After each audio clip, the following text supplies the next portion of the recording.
नमस्कार जोहार। मैं राजू और आप देख रहे हैं जोहार झारखंड। चलिए जानते हैं आज की महत्वपूर्ण 25 बड़ी खबरों को।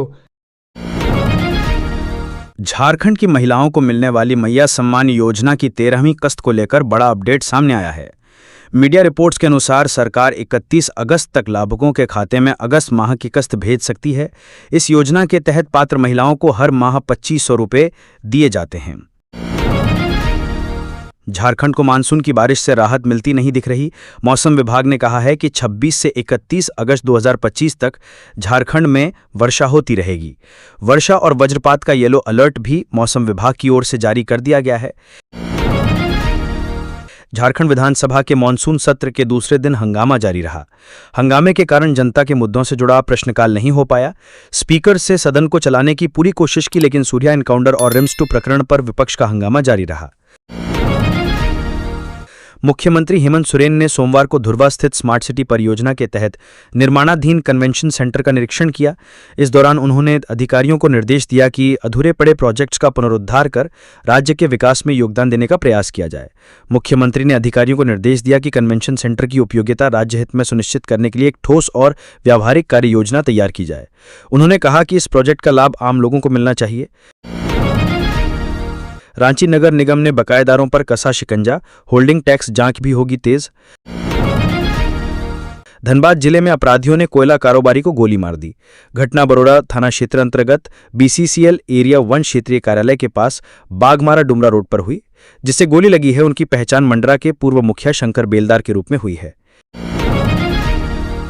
कैमरून में फंसे झारखंड के 19 प्रवासी मजदूरों में से 17 मजदूरों की सोमवार को वतन वापसी हो गई है।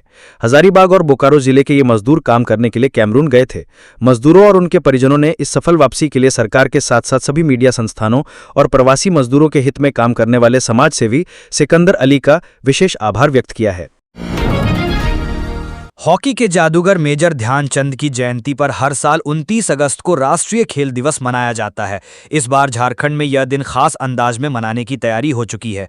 खेलकूद एवं युवा कार्य निदेशालय के अनुसार 29 से 31 अगस्त तक राज्य और जिला स्तर पर खेल प्रतियोगिताएं, फिटनेस एक्टिविटी और सांस्कृतिक कार्यक्रम आयोजित होंगे।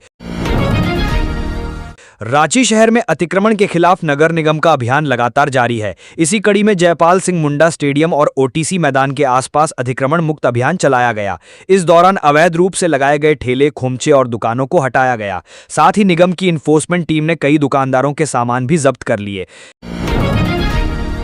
गिरिडीह कोडरमा मुख्य सड़क पर रेम्बा मोड़ के पास सोमवार को ग्रामीणों ने सरकारी जमीन पर हो रहे कथित अवैध कब्जा और निर्माण कार्य के विरोध में सड़क जाम कर दिया। इस दौरान आक्रोशित ग्रामीणों ने बीच सड़क पर टायर जलाकर प्रदर्शन किया, जिससे दोनों ओर वाहनों की लंबी कतार लग गई। चौपारण चतरा रोड पर रविवार देर रात एक भीषण सड़क दुर्घटना में पिता पुत्र की मौत हो गई। इस घटना के बाद सोमवार सुबह गुस्साए परिजनों और स्थानीय लोगों ने दोनों शवों के साथ GT रोड को जाम कर दिया, जिससे वाहनों की लंबी कतार लग गई। देवघर के सुभाष चौक स्थित नर्सिंग होम साईराम में भर्ती महिला की प्रसव के दौरान मौत हो गई। परिजनों ने डॉक्टर व स्टाफ पर लापरवाही का आरोप लगाते हुए नर्सिंग होम में जमकर हंगामा किया। मृतका जसीडीह थाना क्षेत्र के पुनासी तेतरिया गांव निवासी खुर्शीद आलम की पत्नी रवीना खातून थी। उसकी मौत रविवार की देर रात हो गई। पति खुर्शीद आलम ने बताया कि उसने पत्नी को प्रसव के लिए हॉस्पिटल में रविवार को भर्ती कराया था। मुख्यमंत्री हेमंत सोरेन एवं विधायक कल्पना सोरेन ने आज झारखंड विधानसभा में महाअधिवक्ता राजीव रंजन द्वारा लिखित पुस्तक Baba Vaidyanath Jyotirlinga Deoghar a touch of the divine पुस्तक का विधिवत लोकार्पण किया। झारखंड विधानसभा के मानसून सत्र की शुरुआत से पहले नेता प्रतिपक्ष बाबूलाल मरांडी ने मीडिया से बातचीत करते हुए राज्य सरकार पर तीखा हमला बोला। उन्होंने 2 प्रमुख मांगे रखी। पहली, सूर्या हंसदा एनकाउंटर की CBI जांच हो और दूसरी, रांची के नगड़ी इलाके की जमीन आदिवासियों को वापस सौंपी जाए। राहुल गांधी के द्वारा दाखिल क्वैशिंग याचिका पर झारखंड हाईकोर्ट में सुनवाई हुई। सोमवार को न्यायाधीश जस्टिस आनंद सेन की कोर्ट में सुनवाई के दौरान राहुल गांधी के अधिवक्ता की ओर से बहस के लिए समय देने का आग्रह किया गया, जिसे स्वीकार करते हुए कोर्ट ने मामले की अगली सुनवाई के लिए 2 सप्ताह बाद की तारीख निर्धारित की है। भाजपा के वॉकआउट के बीच वित्त मंत्री राधाकृष्ण किशोर ने अनुपूरक बजट पर अपनी बात रखी। कहा कि हेमंत सरकार का वित्तीय प्रबंधन काफी मजबूत है। 4,296 करोड़ 62 लाख का अनुपूरक बजट गांव में रहने वाले लोगों के चेहरे पर खुशी लाने के लिए सरकार की बुनियाद रखने के लिए लाया गया है। सदन में ध्वनिमत से अनुपूरक बजट पास हो गया।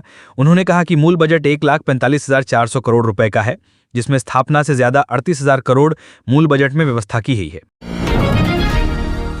धनबाद के न्यू टाउन हॉल में सोमवार को विशेष प्रशिक्षण कार्यक्रम का आयोजन किया गया। इसमें जिले के 650 से अधिक पीडीएस डीलरों ने भाग लिया। कार्यक्रम का उद्देश्य जिले में सार्वजनिक वितरण प्रणाली पीडीएस को और अधिक पारदर्शी, जवाबदेह व डीलरों को तकनीकी रूप से सक्षम बनाना था। धनबाद झरिया में सक्रिय वाहन चोर गिरोह के खिलाफ पुलिस ने बड़ी कार्रवाई की है। पुलिस ने गिरोह के 3 सदस्यों को गिरफ्तार किया है। उनके पास से चोरी की 3 बाइक बरामद की गई हैं। यह जानकारी सिंदरी डीएसपी आशुतोष कुमार सत्यम ने सोमवार को झरिया थाना में प्रेस वार्ता में दी। रांची हिंद पीढ़ी में साहिल नाम के युवक की गोली मारकर हत्या करने के आरोपी अमन राजा ने सोमवार को सरेंडर कर दिया। कोतवाली डीएसपी प्रकाश सोए के नेतृत्व में पुलिस की टीम लगातार अमन राजा की गिरफ्तारी के लिए संभावित ठिकानों पर छापेमारी कर रही थी। इसी दबिश से परेशान होकर अरमान ने सोमवार को रांची सिविल कोर्ट में सरेंडर कर दिया। देवघर जिले के सारवा थाना क्षेत्र में करंट लगने से एक युवक की मौत हो गई। घटना सुडियाड़ी गांव की बताई जाती है। मृत युवक की पहचान गांव के अवलेश झा के रूप में हुई है। गिरिडीह जिले के पचंबा थाना क्षेत्र में मवेशी चोरी की घटनाएं लगातार हो रही हैं। इन्हें रोकने के लिए पुलिस की कड़ी कार्रवाई शुरू हो गई है। इसी कड़ी में सोमवार को पचंबा थाना पुलिस को बड़ी सफलता हाथ लगी। थाना प्रभारी राजीव कुमार के नेतृत्व में पुलिस की टीम ने विशेष छापेमारी अभियान चलाया। इस दौरान पुलिस ने मवेशी चोरी में प्रयुक्त एक 4 पहिया वाहन को जब्त कर लिया। वाहन चालक जकीउद्दीन को गिरफ्तार कर जेल भेज दिया गया।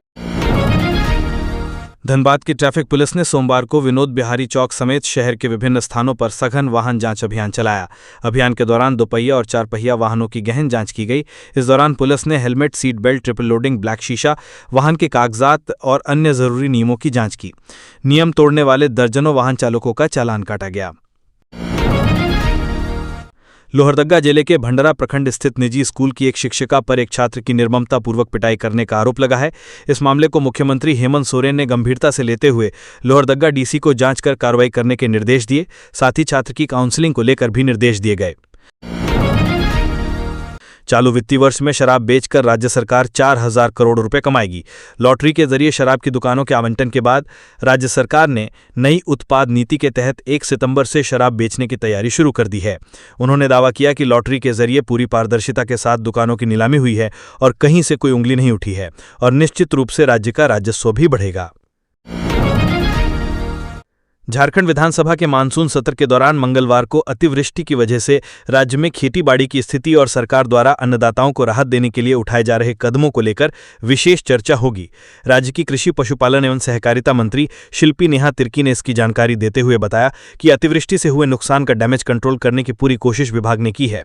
उन्होंने कहा कि धान की रोपणी में हमने काफी हद तक डैमेज कंट्रोल कर लिया है।